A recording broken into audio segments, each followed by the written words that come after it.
श्री गणेशाय नमः। आज उस प्रथम पूज्य श्री गणेश को प्रणाम करते हुए आप सबको स्त्री की उस अवस्था का सजीव चित्रण कराऊंगी जिसमें उसे पूजा पाठ मंदिर दिवालय में प्रवेश से रोक दिया जाता है, जिसके कारण वह हीन भावना का शिकार होती है। परंतु मेरी लेखनी संपूर्ण स्त्री जाति को उस हीन भावना से बाहर निकालने का भरसक प्रयास करेगी, क्योंकि मासिक धर्म स्त्री का गहना होता है। उससे सुशोभित हो उसे स्त्रीत्व की उपाधि से नवाजा जाता है। वो सृष्टि के निर्माण में भागीदार बन जाती है। इस गहने से विहीन को समाज कुदृष्टि से देखता है। और रही बात ईश्वर पूजन अर्चन की, तो ईश्वर शारीरिक स्पर्श का नहीं, मानसिक स्पर्श का भूखा होता है। भावों के स्पर्श को महसूस करता है और सच्चे भाव सदा पवित्र होते हैं। तो आज आइए हम सब देखते हैं उस स्त्री को उस अवस्था में होते हुए भी ईश्वर का स्पर्श कैसे प्राप्त हुआ, उसने कैसा अनुभव किया, कैसा एहसास किया। आज मेरी लेखनी उसका साक्षात दिग्दर्शन कराएगी। चंचल 1 महीने पहले से ही गणेश स्थापना की तैयारी करने लगती थी। गणेश जी कहाँ विराजित होंगे, कैसे कपड़े पहनेंगे, किस दिन किस चीज़ का भोग लगेगा, सजावट कैसी होगी, न जाने क्या क्या वह छोटी सी बच्ची सोचा करती थी। और पूरे महीने इन सब चीज़ों की तैयारी में अपनी माँ के साथ लगी रहती थी। माया भी बेटी के उत्साह को देख देख कर बहुत खुश होती थी। चलो सजावट कार्यक्रम के बहाने ही सही, बेटी को गणपति से इतना लगाव तो है। चंचल के कहने पर इस बार माया ने पूरे 10 दिन गणपति को स्थापित करने का विचार किया। वह दोनों माँ बेटी दिन रात उस 10 दिन को यादगार बनाने में जुटी थीं। सजावट से लेकर प्रसाद आरती तक की सारी तैयारी में कोई कमी नहीं छोड़ना चाहती थी। चंचल तो रात को सोते समय भी नए नए तरीके बताती थी। माँ, अब की गणपति को बैंड बाजे से लाएंगे और छोटा सा रथ भी बनाएंगे। हाँ हाँ, तू सो जा, अभी 7 दिन बाकी हैं गणपति स्थापना के। कल सब सुबह बता देना नए नए तरीके और अपने नए नए विचार। माया बेटी के सिर पर हाथ रख उसे सुला देती और उसका मासूम सा चेहरा देख देख कर सोचने लगती कितनी उत्साहित है गणपति स्थापना को लेकर। हे गणपति, सब कार्यक्रम अच्छे से हो जाए, मेरी चंचल पूरे मन से आपकी सेवा कर सके। ये सोचते सोचते माया भी बेटी के पास सो जाती। सुबह की प्रथम किरण के साथ पुनः दोनों माँ बेटी अपने अपने काम में व्यस्त हो गईं और शाम को बाजार से गणपति स्थापना का सामान आदि खरीद लाईं। सब सामान पूजा घर में रख दिया। वह शुभ घड़ी आने में अब बस 24 घंटे थे। चंचल, माया और घर के सभी सदस्य बहुत खुश थे कि कल गणपति हमारे घर विराजेंगे और इस बार पूरे 10 दिन हम उनके साथ रहेंगे। रात्रि भोजन के बाद सब सोने की तैयारी करने लगे। अचानक चंचल के पेट में दर्द होने लगा। उसने माँ से कहा, माँ, आज पता नहीं पेट में अजीब सा दर्द हो रहा है, सहन नहीं कर पा रही हूँ। माँ ने कहा, अरे कुछ उल्टा सीधा खा लिया होगा, इसीलिए दर्द हो रहा है पेट में। जा गर्म पानी वाले बैग से सिकाई कर ले, सब ठीक हो जाएगा। पर चंचल का दर्द जाने को राजी नहीं था। अजीब सी बेचैनी, चिड़चिड़ापन महसूस कर रही थी। किसी तरह माया ने बेटी को सुला दिया और खुद भी सो गई। आज गणपति स्थापना थी, इसलिए माया सुबह जल्दी उठ साफ सफाई में लग गई।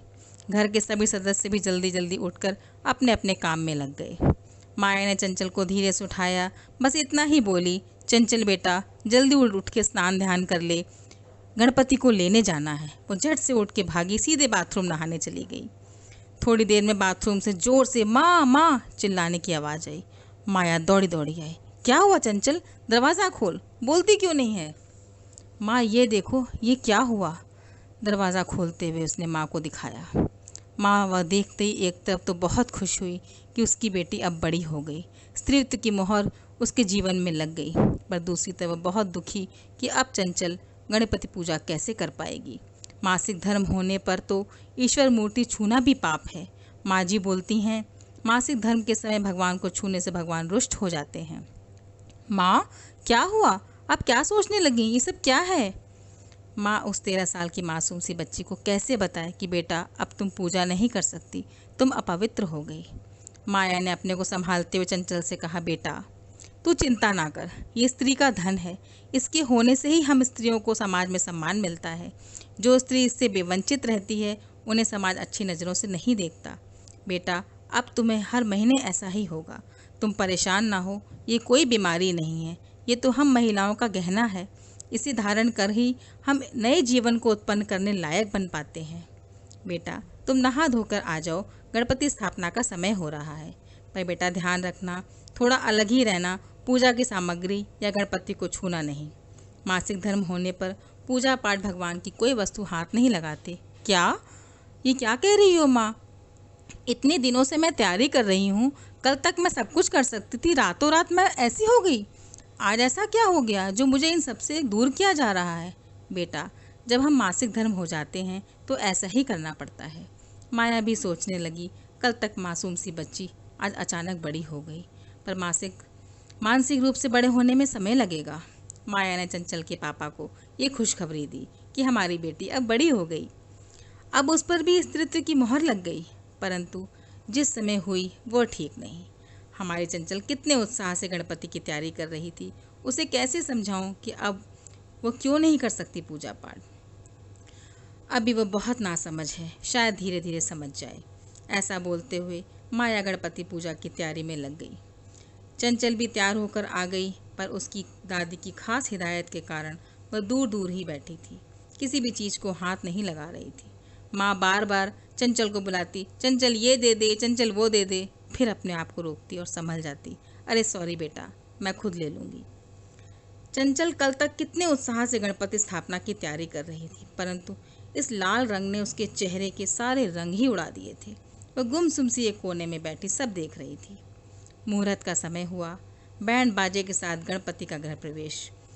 उन्हें चंचल के द्वारा बनाए गए सुंदर से सिंहासन में विराजित किया गया। चंचल गणपति की मूर्ति देख देख कर बहुत खुश कि मेरे द्वारा की गई सजावट में ये चटक रंग से सजी मूर्ति कितनी सुंदर लग रही है, पर मानो उनसे शिकायती लहजे में बोल रही हो। ये क्या कर दिया आपने? 10 दिन यहाँ रहोगे, पर तुम्हारे पास मैं फटक तक नहीं सकती। कितने उत्साह से तुम्हारे आवभगत की तैयारी की थी। ये कैसे नियम बनाए हैं तुमने कि रातों रात में बड़ी हो गई, मेरी मासूमियत ही खत्म हो गई। मैं कोई शुभ कार्य नहीं कर सकती। गणपति की मूर्ति जैसे मुस्करा कर कह रही हो, चंचल बेटा, इस सृष्टि ही इस दाग से बनी है, इसे इतनी हीन भावना से ना देखो। और रही बात मुझे छूने की, तो बेटा मैं मानसिक स्पर्श का भूखा हूँ। तन का स्पर्श तो न जाने कितने रोज करके चले जाते हैं। आरती का समय हुआ। सबने बारी बारी से आरती की। चंचल भी चाह रही थी कि आरती की थाली ले ले, पर घर के सभी सदस्यों ने उसे ऐसा करने से रोक दिया। उसने दूर से ही हाथ का दिया बना गणपति की आरती की और हाथ जोड़कर उनसे प्रार्थना की, हे गणपति, मेरी आरती स्वीकारो। भादों की शाम थी। बारिश के साथ तेज हवा होने के कारण गणपति के गले में पड़े पटका उड़ के चंचल के ऊपर गिर गया। चंचल नहीं छू सकती थी गणपति को, पर गणपति तो छू सकते थे।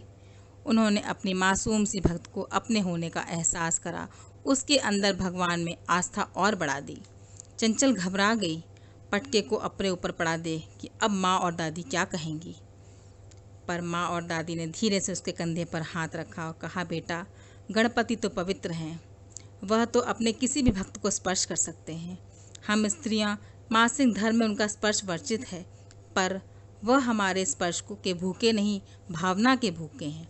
इसलिए मासिक धर्म होते हुए भी तुम्हें उनका स्पर्श प्राप्त हुआ, जबकि हम सब पवित्र अवस्था में हैं, हम इससे वंचित रह गए। चंचल मनी मन बहुत खुश थी कि दादी और माँ सब बहुत खुश हैं गणपति के इस प्रसाद से। आरती कर सब लोग सो गए। चंचल को नींद नहीं आ रही थी, वो बार बार करवट बदल रही थी। अचानक उसे बहुत ही अच्छी खुशबू आने लगी। वह दौड़कर पूजा घर के पास गई, कहीं माँ ने अगरबत्ती तो नहीं जला रखी है। पर पूरा घर छान मारा, कहीं कुछ ना मिला। उसे लगा बाहर कहीं से आ रही होगी और वह उसी सुगंध को सूंघते सूंघते सो गई। सुबह पुनः आरती पूजन कर सब अपने अपने काम में व्यस्त हो गए। आज रात्रि भी सबके सोने के बाद चंचल को वही बहुत तन मन प्रसन्न कर देने वाली खुशबू आने लगी। आज उसने माँ को जगाकर पूछा, माँ, रोज रात को ये खुशबू आती है, आप क्या जलाकर सोते हो? बेटा, कुछ भी तो नहीं, हो सकता है गणपति के पास रखे फूलों की खुशबू आती होगी। तू जाकर सो जा, सुबह स्कूल भी जाना है। ठीक है माँ, बोल वो अपने कमरे में सोने चली गई, पर उसे वो खुशबू साधारण नहीं लग रही थी। धीरे धीरे 6 दिन पूरे हो गए। चंचल अब पवित्र अवस्था में आ चुकी थी। उसने स्नान धान कर 7वें दिन गणपति के पूरी विधि विधान से पूजा की और रात्रि शयन आरती के बाद पूरा सिंहासन बहुत अच्छे से साफ कर सोने चली गई।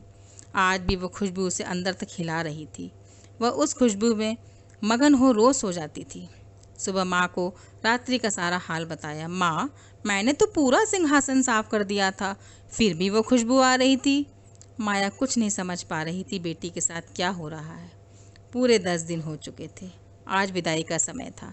घर में सबसे ज़्यादा दुखी चंचल थी कि आज उसके गणपति चले जाएंगे।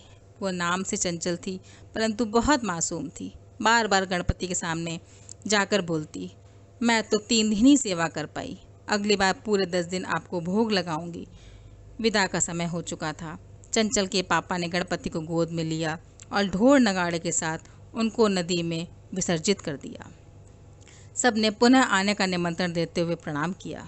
सब बहुत दुखी मन से घर वापस आ गए। चंचल ने पटके को लिया और अपने तकिए के नीचे रख के सोने लगी। आज वो सुगंध उसे फिर से आई। वो झट से उठ गई और अनायास ही उसके मुंह से निकल पड़ा, आप अब भी यहीं हो? सच में मैं कभी नहीं चाहती थी कि आपकी विदाई हो, पर समाज ने नियम बना दिया है, 10 दिन में विसर्जन करना है तो सब करने लगे।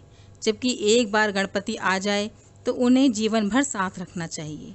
उसने सुबह माँ को उस खुशबू के बारे में बताया। माँ ने चंचल का माथा चूमा। बेटा, जो तू पिछले कई वर्षों से ना कर पाई, तूने इस वर्ष मासिक धर्म होते हुए भी कर डाला। गणपति को इससे कोई मतलब नहीं कि पवित्र अवस्था है या अपवित्र। मन किसका पवित्र है उसे ही देख। उन्होंने सिर्फ तुम्हें अपने यहाँ होने का एहसास कराया, जबकि हम सब तुम्हारे साथ, किसी को उस खुशबू का एहसास नहीं हुआ। चंचल को अब अपने मासिक धर्म पर गर्व हो रहा था कि आज स्त्री के इस रूप में आते ही मैंने जीवन का वह अमूल्य सुख प्राप्त किया जो सबको नसीब नहीं होता। अगले वर्ष चंचल ने माया से ऐसी मूर्ति लाने को कहा जिसका विसर्जन जीवन भर ना हो सके, उसे सदा अपने पूजा घर में विराजित कर सके। माया चंचल की बात सुनकर बहुत खुश हुई और अष्ट धातु के छोटे से गणपति की स्थापना की और कभी उन्हें विसर्जित नहीं किया। हमेशा अपने बच्चे की तरह हर पल अपने साथ रखा। सच में गणपति पूजन का वास्तविक पूजन यही है। आवागमन तो मनुष्य के कर्मों में लिखा है, हम भगवान को इसमें कैसे बांध सकते हैं? वो सदा हर जगह विद्यमान है। विसर्जन तो नश्वर का होता है, शाश्वत का नहीं। गणपति तो शाश्वत है। श्री गणेशाय नमः।